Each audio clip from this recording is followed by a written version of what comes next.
நேதாஜி சொல்றாரு, எனக்கு இன்னொரு பிறவி என்று ஒன்று உண்டென்றால் நான் இந்தியாவில் தமிழ்நாட்டில் ஒரு தமிழனாக பிறக்க விரும்புகிறேன்னு சொன்னார்.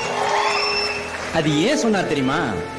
அவர் ஐஎன்ஏன்னு ஆரம்பித்து அந்த ஐஎன்ஏ படைக்கு ஆள் திரட்டிய போது, எது பிரிட்டிஷ் நம்மளை ஆண்டுகிட்டு இருக்கான், அவன்கிட்ட துப்பாக்கி இருக்கு, குண்டு இருக்குது, அவன்கிட்ட விமானங்கள் இருக்குது, அவனை எதுக்குறதுக்கு இந்தியாவுக்குள்ளே படை திரட்டுகிறார் நேதாஜி.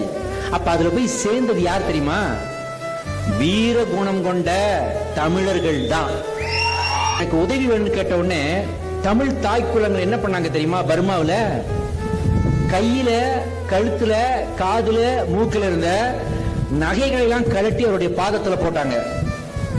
எனக்கு இதெல்லாம் வச்சு நான் என்னமா பண்ண போறேன்? நான் இந்தியாவோட சுதந்திரத்துக்காக போராடுறேன். தமிழ் மகன் ஒருத்தன் தான், அவனை கொடுங்க, அவனை வச்சு நான் இந்தியாவுக்கு சுதந்திரம் வாங்கி தரேன்னு சொன்ன நேதாஜி.